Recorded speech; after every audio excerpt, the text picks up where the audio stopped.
pameni, kaip susitikom? Ar pameni, kaip susitikom? Ar pameni, kaip susitikom? Ar pameni, kaip susitikom? Ar pameni, kaip susitikom? Ar pameni, kaip susitikom? Ar pameni, kaip susitikom? Mes nenorėjom pasikeisti, mes tiesiog pasikeitėme. Netgi ne tai, kad mes pasikeitėme, mes atsidūrėme kitoje situacijoje. Tai dabar esame du žmonės ant scenos, Vladas ir aš.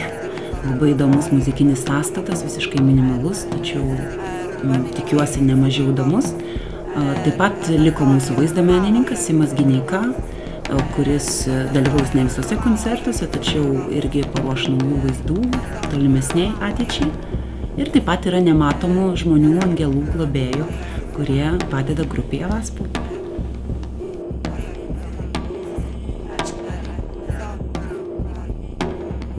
Išsikristalizavo požiūris į muziką kaip po tokį, išsikristalizavo požiūris į tai, kas galėtų būti Avaspo.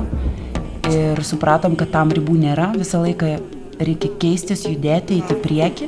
Ir dabar būtent tas išsigryninimas, kaip aš pavadinčiau, tai kad esame dviese, jis yra labai svarbus tuo, kad mes vėlgi galim tiek atsigręždami atgal, tiek žiūrėdami į priekį, suprasti, ko mes dabar norime, čia ir dabar. Tačiau, kaip ir minėjau prieš tai, nemanau, kad mes visą laiką liksime dviese.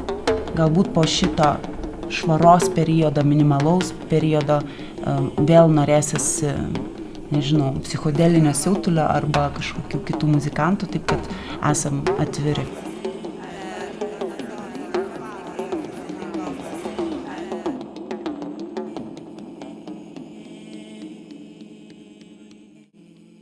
Avaspo niekada neturėjo vieno stiliaus ar bent kelių stilių, neturėjo stilistinės krypties ir stilistinio vientisumo, kuris apjungtų į kažkokią tai muzikinę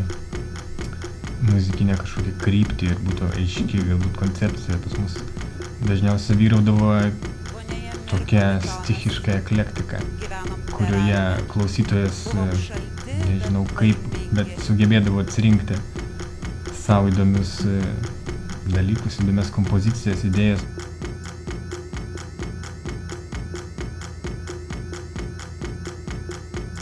Kalbant apie muzikinės šiukšlės, kurios paliekamos, gerasias muzikinės šiukšlės, kurios paliekamos CD, plokštelėse, kasetėse, MP3 ir visame kame, iš tikrųjų reikėtų prisiminti tą laikmetį, kada apskritai garsas buvo pradėtas fiksuoti ir buvo žmogui leista palikinėti tas šiukšlės. Atsirado nauja rūšis, garso inžinerija, žmonės pradėjo įrašinėti muziką. Muzikos skambėjimas tapo amžinas, jeigu tai galima išsireikšti. Tam tikroje dimensijoje jisai visą laiką nenutrūkstančiai skamba. Čia galima įsivaizduoti kažkokią tai metafizinį, reiškia, grotuvą, kuris visą laiką transliuoja tą albumą, kurį tu jau įrašei.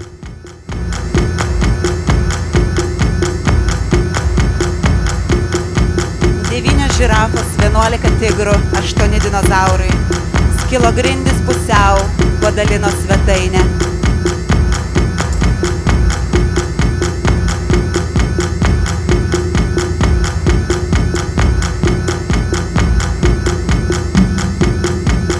Pro mūsų langus galėjo daug kas pralėkti. Ką žinai, gal ir pralėkė. Mes tai pamiršome. Klausomės radijo. Ką žinai, gal ir pralėkė. Mes tai pamiršome. Klausomės radijo.